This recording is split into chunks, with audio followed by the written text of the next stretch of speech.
Hi guys, welcome back to the channel. I'm Asmara Mitchell, your host, and this is the Queenie for President YouTube channel. Today, I want to discuss a little bit more about sexual abuse.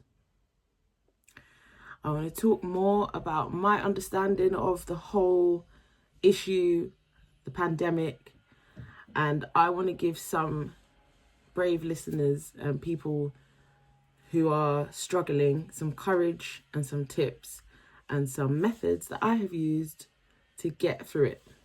Firstly, I would just like to double check how you're all getting on with your plans. So I know a lot of people already make plans. I know a lot of people are, hold on, I've got like a stray hair here. Let me just tie it up a bit.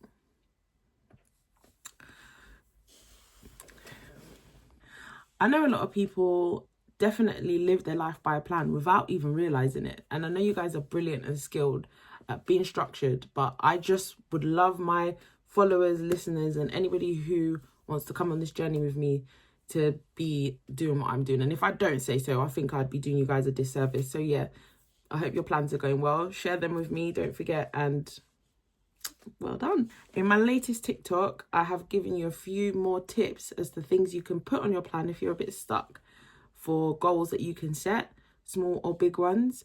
I've given you a few tips there, and check for the link in my bio to my TikTok and go over there, like, follow and repost my videos to help support me and to help both the page and this channel to grow.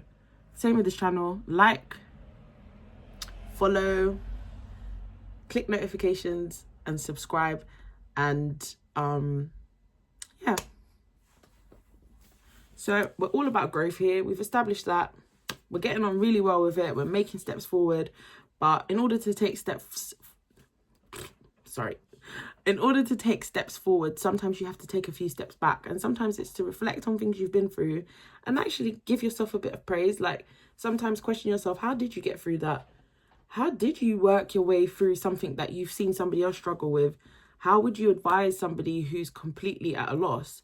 And that is what I've done, and that's what I want to share with you today. So I want to just start with a brief overview before I give you 3 tips that I have noted down. And yes, hopefully you will be blessed and you will be encouraged. First of all, to any victims of abuse, domestic, physical, psychological, mental, any types of abuse, my heart completely goes out to you. If you're currently living in that situation, please do reach out to the agencies that can help you. DM me, and we're going to make sure you get all the help you need. And believe that you are worth it. You are worth change. You are worth a brand new start. And you are worth having good people in your life. And hopefully I can be one of them if you have nobody to support you. So I just wanted to start by saying, I think that this abuse topic has been popularized in social media and on the television and in books. Everybody's talking about it. But what we don't have is enough resources to help people to overcome. So we know it's happening. We know the different types of abuse that occur. We have the definitions out there. We have the legal structures to help people to become free. But what we don't have is enough literature and videos and things like that to help you to just rationalize this thing in your brain, pick yourself up and move on. And I would absolutely love if I could change anything to get schools to deal with managing stress, managing and overcoming difficult situations. It should be part of the curriculum, because everybody, even if you've not been through abuse, everybody has times and trials where they find it difficult to overcome. And there are a lot of stress management tools and a lot of people and practitioners out there who are helping people, but who don't necessarily, I'm not giving the permission, if you like, to just be candid about how you can get through this.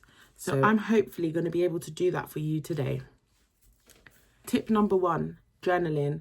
Writing down your thoughts and your feelings can really help in the long term and the short term.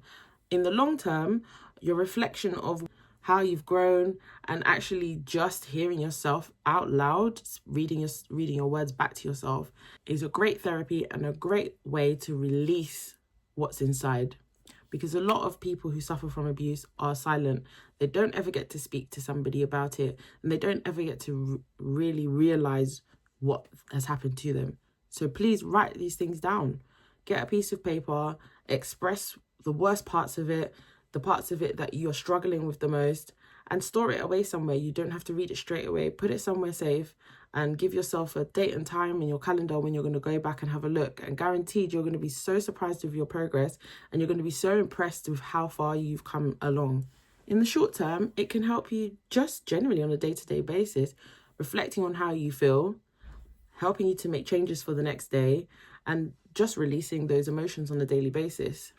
Journaling and writing things down is also a great way to document what has happened to you in the event that you need to pass it on to somebody who may be able to help you or may not understand what you've been through. Then you have written things down and they can put two and two together and hopefully offer you real support and the support you need. This is true of police, doctors, juries, judges. When cases come on certain people's desks, half of the investigation and the difficulty with the investigation is not really understanding the full picture. Investigators being confused about what's happened. The same with a therapist. They have to ask you a lot of questions. Sometimes, we get things wrong because we misunderstand people, we misinterpret what they're saying. So writing this down in the long term can help you to just simply articulate what you've been through. I know this is absolutely true for me.